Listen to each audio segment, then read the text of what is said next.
Saludos para todos, amados hermanos y amigos que nos escuchan y que nos ven por cada una de estas plataformas bajo las cuales transmitimos su programa, Las Buenas Noticias de Jesús.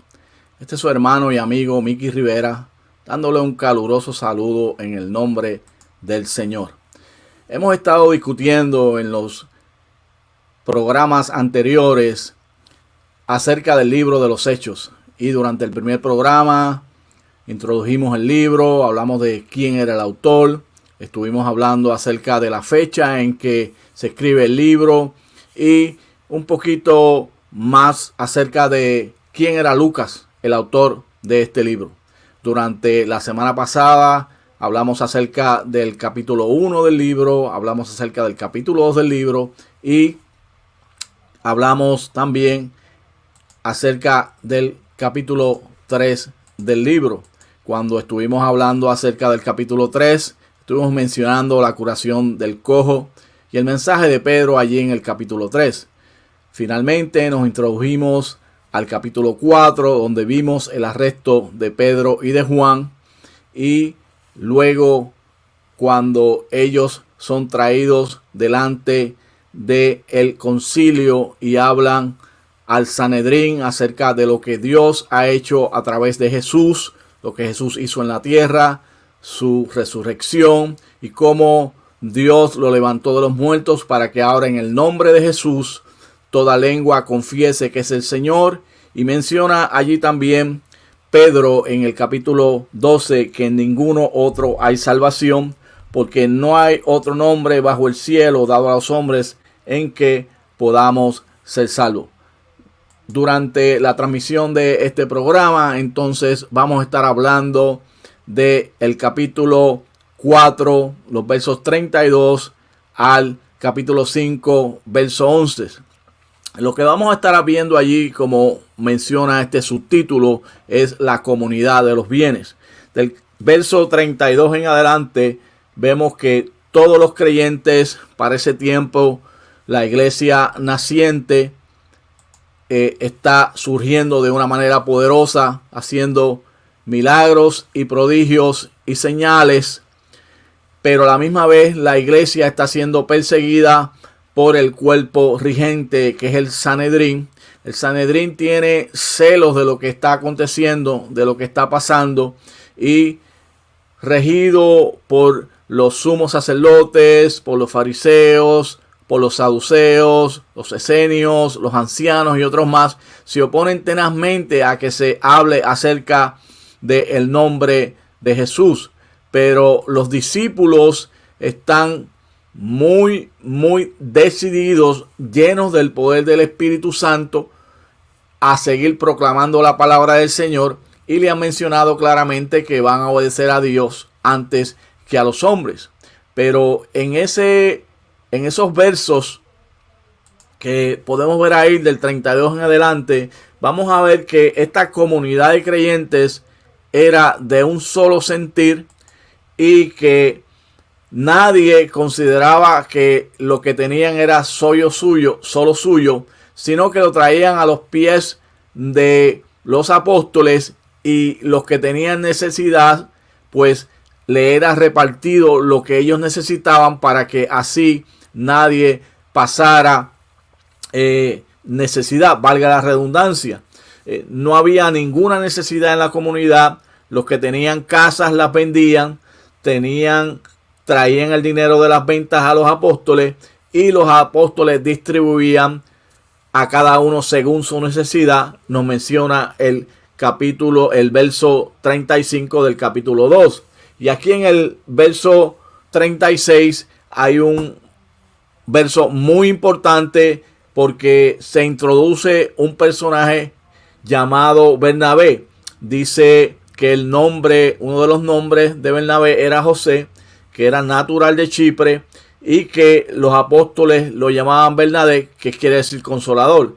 Este hombre tenía un terreno, lo vende y lleva el dinero y lo pone a la disposición de los apóstoles para que ellos dispongan así y supla la necesidad de quien así la tenga con ese dinero.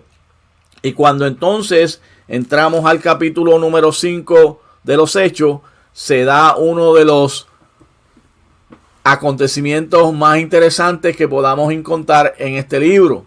Y es el siguiente, la historia de Ananías y Zafira. La historia cuenta así. Dice que Ananías y Zafira eran un matrimonio y que tenían una propiedad también. Se pusieron de acuerdo para venderla y para quedarse con parte del dinero y darle el resto a los apóstoles. Cuando viene Ananías donde Pedro lleno del Espíritu Santo, el Espíritu Santo les revela lo que está pasando y le hace la pregunta a Ananías que si él vendió la heredad en tal cantidad de dinero, y Ananías le dice que sí, mintiéndole crasamente a Pedro. Y lo que Pedro entonces le dice a Ananías es lo siguiente: ¿cómo es posible que Satanás haya llenado tu corazón para que le mintieras al Espíritu Santo y te quedaras con parte del dinero que recibiste por el terreno? ¿Acaso no era tuyo antes de venderlo? Y una vez vendido, ¿no estaba el dinero en tu poder? ¿Cómo se te ocurrió hacer esto? No has mentido a los hombres, sino a Dios. Tan pronto Ananías oye estas palabras, cae muerto. Al poco tiempo de haber ocurrido esto, dice el verso 7, exactamente, que fueron unas 3 horas más tarde, entró la esposa. La esposa no sabía lo que había ocurrido y Pedro entonces le pregunta a ella que si el terreno lo habían vendido por tal cantidad de dinero. Ella le dice que sí. Y entonces Pedro lo que le dice es más o menos lo mismo que le dijo a Ananías, su esposo, y le hace la siguiente pregunta: ¿por qué se pusieron de acuerdo para poner a prueba al Espíritu del Señor? Le recriminó Pedro. Y estoy leyendo de la Nueva Versión Internacional. Mira, los que sepultaron a tu esposo acaban de regresar y ahora te llevarán a ti.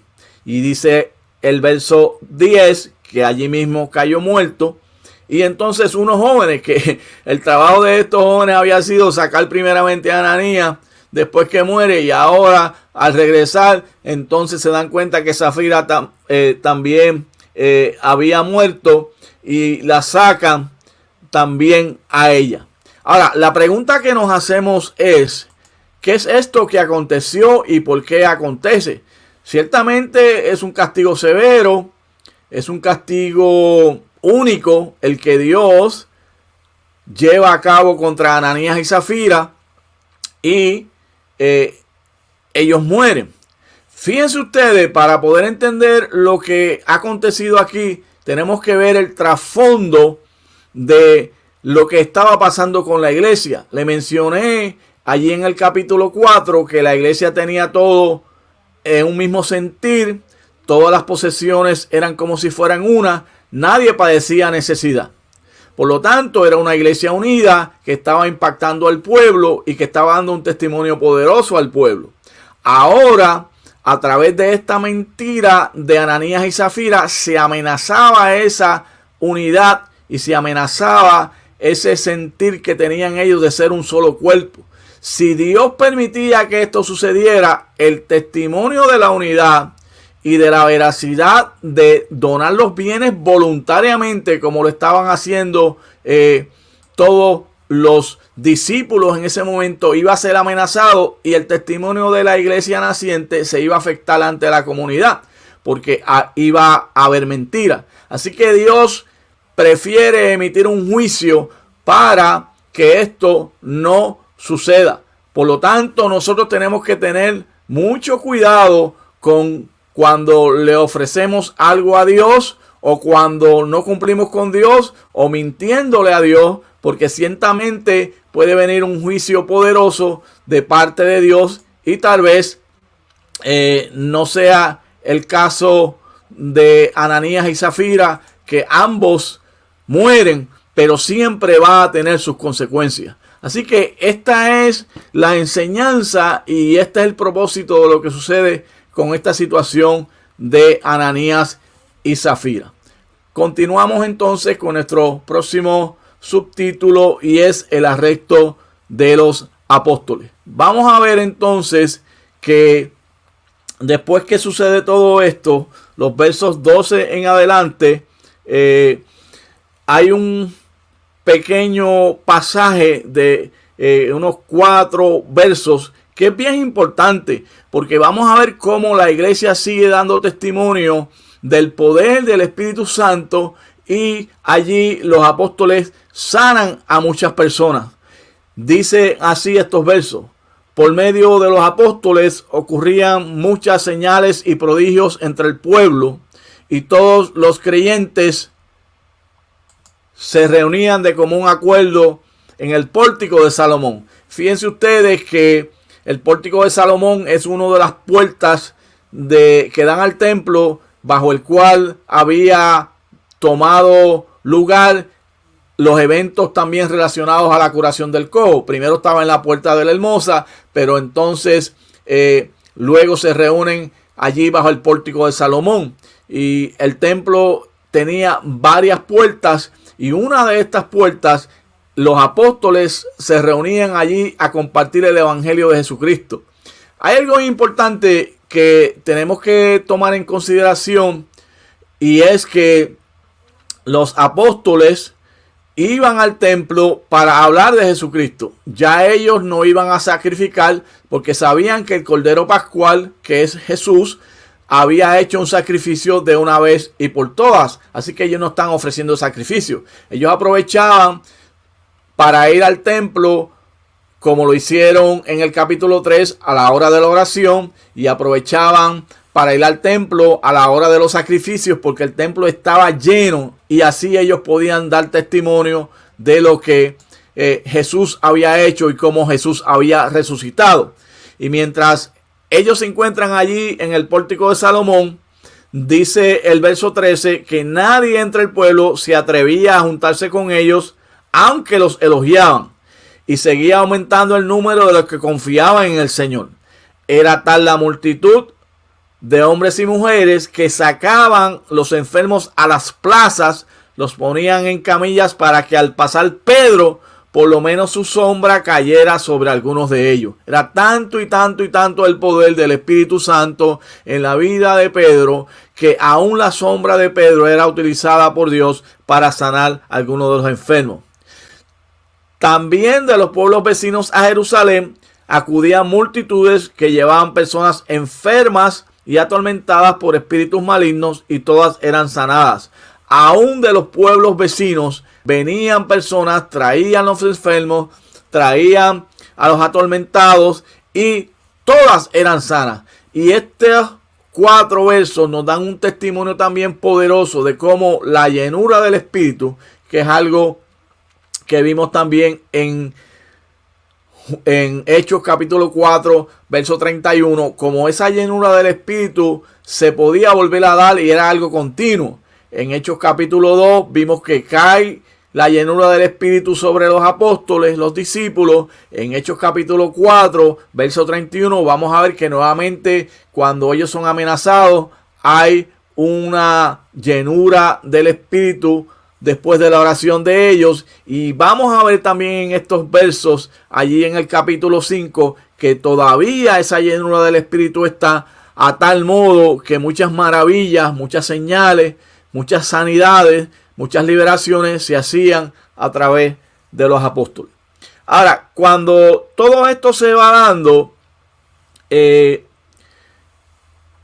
Sanedrín no se queda tranquilo. Recuerden ustedes, tenemos que entender el trasfondo histórico de lo que está aconteciendo a través del Sanedrín en el momento de la vida de los apóstoles. Y es lo siguiente, yo tengo por aquí unas notas acerca del Sanedrín que tomé de una conferencia poderosa que el doctor Matiel Narváez estaba dictando en estos días en una de sus grabaciones.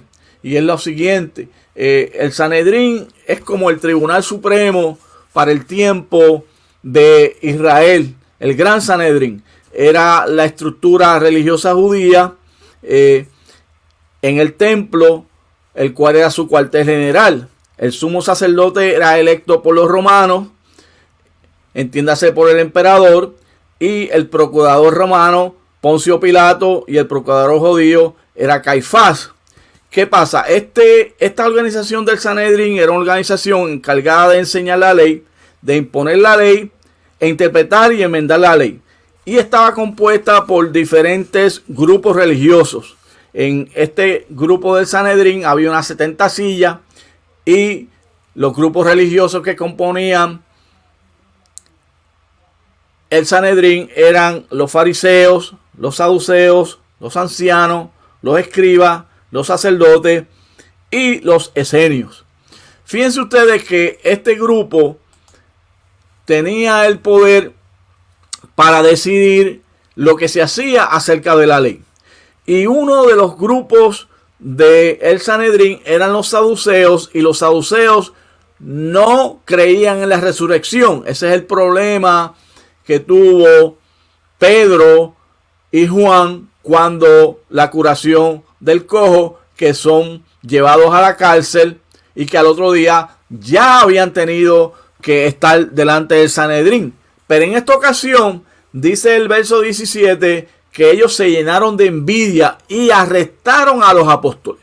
Los arrestaron, los metieron en una cárcel. Pero ¿qué sucede? Por la noche un ángel del Señor abrió las puertas de la cárcel y los sacó. Y les dijo: vayan y preséntense al pueblo en el templo y comuniquen el mensaje de vida. En otras palabras, el ángel, el Sanedrín, los saduceos los meten a la cárcel. El ángel los saca de la cárcel y les dice: vayan al templo y sigan predicando la palabra, sigan llevando el mensaje de vida. Cuando ellos oyen esto, van al templo, comienzan a predicar, y cuando el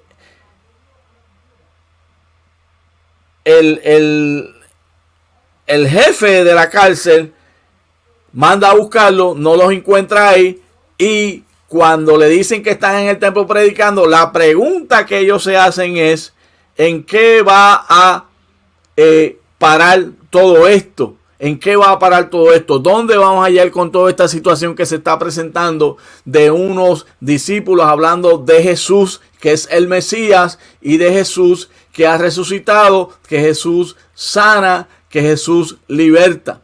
Cuando todo esto sucede, ellos hacen un tipo de reunión, y en esta reunión se va a introducir un personaje muy importante que Dios, en su manera de ser, utiliza para salvarle la vida a los apóstoles. Y este no es otro que Gamaliel.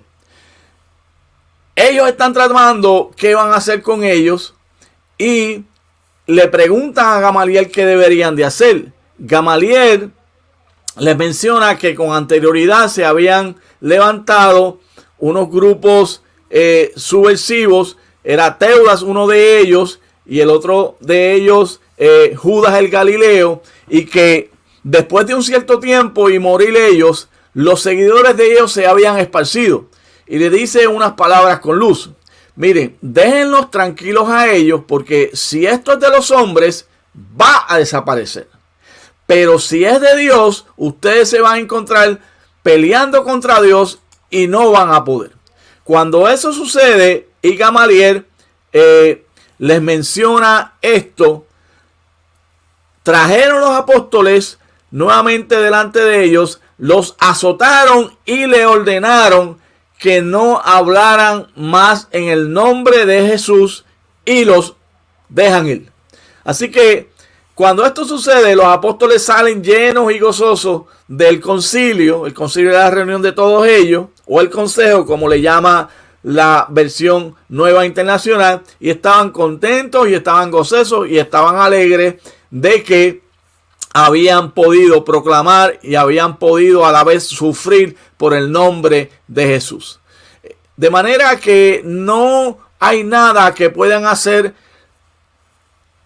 el Sanedrín, que pueda hacer nadie para detener a los apóstoles, porque ellos están decididos a seguir proclamando la palabra del Señor, no una vez más, llenos del Espíritu Santo, llenos del poder del Señor, que va a llevar a los testigos o a los mártires incluso a ser capaces de enfrentar la muerte para seguir predicando y proclamando el nombre de Jesús vivo, que estuvo con ellos, que resucitó, que derramó de su espíritu y que está dentro de ellos y que le ha dotado de un poder de ser testigos ahora en el centro de operaciones de la iglesia naciente, que es Jerusalén.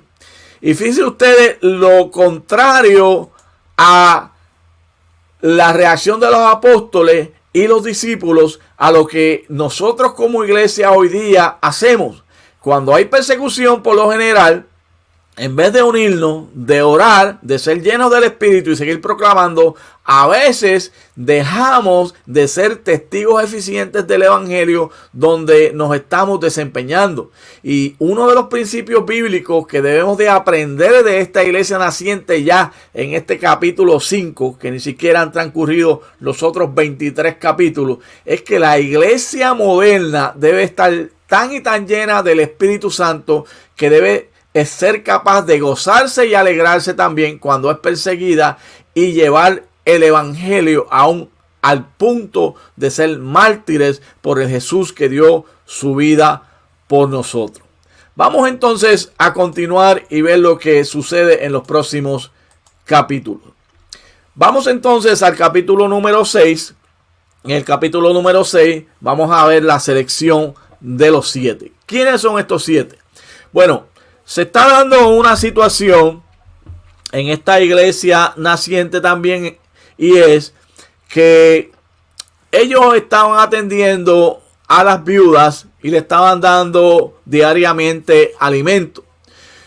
Para poder entender esto, tenemos que tomar en consideración varios elementos acerca de la sociedad judía para el tiempo de la dominación romana. Recuerden que Israel había sido dominado por diferentes imperios a través de toda la historia. Entiéndase Babilonia, los medos persas, los griegos y ahora por los romanos. Cuando esto sucede, la sociedad, como les estuve mencionando acerca del Sanedrín, es dominada mayormente por los políticos y por los religiosos. El 5% de los ricos para ese tiempo son los religiosos y otro de los % son los políticos. De manera que gente que sufría en la sociedad continuamente eran los que estaban abajo porque están tratando de cumplir con una ley que le está exigiendo sobre 613 preceptos añadidos por los escribas, los cuales ni ellos mismos a veces podían cumplir, y ellos no pueden cumplir con los requisitos religiosos, no tienen los recursos económicos para vivir y sufren muchas necesidades como la pobreza, falta de ser atendidos cuando están enfermos. Y este es el mundo al cual Jesús viene a predicar y anunciar las buenas noticias y a proclamar el año nuevo de salvación, el año de salvación, y darle ayuda a los pobres, a los sufridos, a los atormentados, porque el hombre común para el tiempo de Jesús no podía sencillamente vivir una vida feliz y llevar una vida completa para suplir sus necesidades. ¿Qué sucede? Cuando la iglesia nace y cuando la iglesia está viendo esta situación, la iglesia comienza a suplir una necesidad. Y las viudas que no tenían ningún ingreso, porque los hombres son los que pueden trabajar, y al morir el hombre de la casa, tal vez muchas de ellas no tenían un hijo que tomara el lugar del hombre en la casa y poder mantener la casa económicamente trabajando y suplir algún pedazo de pan, pues sencillamente no tenían ningún ingreso. Y los apóstoles y la iglesia están supliendo alimento diariamente hacia estas viudas. Pero hubo una queja de los judíos de habla griega contra los de habla aramea, o sea, los griegos y los judíos. Porque, ¿qué es lo que sucedía? Primero se distribuían los alimentos a las viudas hebreas y lo que quedaba se lo daba entonces a las viudas griegas. Porque recuerden que la iglesia está compuesta, aunque en su mayoría son judíos, también habían judíos helenistas o judíos de habla griega que estaban allí durante este tiempo también en Jerusalén y eran parte de la iglesia. Cuando esto sucede, se quejan los de habla griega y tenemos que entender que la murmuración y la queja es un pecado y que tenemos que tener mucho cuidado con eso. Pero esa es la situación que se da. Así que los 12 apóstoles reúnen toda la comunidad de los demás discípulos y les menciona, mira, nosotros no podemos descuidar el ministerio de la palabra de Dios para servir a las viudas. La iglesia está creciendo, hemos visto el testimonio de lo que Dios está obrando y lo que está haciendo. Los apóstoles no quieren dejar de hacer eso. Y entonces le sugiere a que dentro de esa comunidad se escojan 7 hombres y miren los requisitos: que tengan buena reputación, que sean llenos del Espíritu Santo, que sean llenos de sabiduría y que se le encargue esta responsabilidad. Y entonces ellos se siguen dedicando a la oración, al ministerio de la palabra, y estos 7 hombres entonces se van a encargar de seguir con este trabajo de servir a las mesas. Esta propuesta agrada a toda la asamblea de discípulos y escogen 7 hombres. Escogen a Esteban, dice aquí en el verso 5, que era lleno de fe y del Espíritu Santo. Y Esteban va a tener un capítulo protagónico luego en este libro de los Hechos, y vamos a ver un mensaje poderoso de Esteban. También escogen a Felipe, a Prócoro, a Nicanor, a Timón, a Pármenas y a Nicolás. Y los presentan a los apóstoles, oran por ellos, le imponen las manos y se iban entonces ellos a dedicar a esta función y a esta labor. Y dice el verso 7, y la palabra de Dios se difundía. El número de los discípulos aumentaba considerablemente en Jerusalén e incluso muchos de los sacerdotes obedecían a la fe. De manera que vemos cómo la iglesia sigue creciendo, la iglesia se organiza y la iglesia funge una labor bien eficiente, tiene mucha influencia en la sociedad judía, y al punto que muchos de los sacerdotes también se convierten al evangelio, profesan la fe. Y dentro de ese marco de lo que todo está aconteciendo, la iglesia lleva un crecimiento en calidad y en cantidad. Es un ejemplo para nosotros como iglesia moderna, donde la iglesia debe de crecer en cantidad, pero debe de crecer en calidad. Debe atender la necesidad de proclamar el evangelio, pero debe de atender la necesidad de ayudar a la sociedad y suplir ayuda a los pobres y a los necesitados. Un principio que a veces se nos olvida cuando estudiamos a Pablo, y vamos a ver eso cuando entremos del capítulo 13 en adelante, y es que Pablo también, a pesar de ser un gran proclamador y un gran misionero, hombre de Dios, también se dedicó a atender la necesidad de los pobres. Así que, mis amados hermanos y amigos, hasta aquí vamos a dejar esta presentación por esta ocasión. Nos quedamos en el capítulo 6, los versos del 1 al 7. La próxima semana seguiremos hablando acerca de este libro poderoso del libro de los Hechos. Les invitamos para que estén con nosotros, para que compartan con nosotros todo lo que Dios nos dé en este libro. Sabemos que del libro de los Hechos hay mucha literatura, hay muchas presentaciones. Sencillamente hemos querido poner nuestro granito de arena. Todo esto surge como una presentación que se nos pide que se haga a la iglesia, especialmente a la juventud de la iglesia. Y nosotros, la iglesia local donde nosotros perseveramos, y nosotros contentos y alegres, tanto mi esposa como yo. En este caso estamos haciendo una presentación bilingüe, ya que esta segunda generación de jóvenes aquí en la diáspora en Estados Unidos, ya que estamos radicados en Jacksonville, pues su primer idioma es el inglés. Y como base a esa presentación, pues también hemos querido compartir con nuestros radio oyentes, con nuestros videntes de las plataformas bajo las cuales nos presentamos para la gloria del Señor, algunas enseñanzas del libro de los Hechos. Así que le invitamos para que estén con nosotros durante todas estas presentaciones. Vamos a tener una palabra de oración antes de cerrar la transmisión por esta noche. Padre, te damos gracias una vez más por tu palabra. Te doy gracias, Señor, porque me permite, Señor, hacer algo para la gloria de tu nombre, para beneficio de tu iglesia. Usa estas enseñanzas, háblale a alguien, Señor, toca a alguien, salva a alguien, liberta a alguien, sana a alguien. Glorifícate de manera especial. Que lo que no podemos nosotros hacer, tu Espíritu lo haga para la gloria y la honra de tu nombre. En el nombre poderoso de Jesús. Amén y amén. Hermanos y amigos, amados hermanos y amigos, la paz del Señor sea con ustedes. Les habló una vez más su hermano Mickey Rivera. Será hasta una próxima ocasión.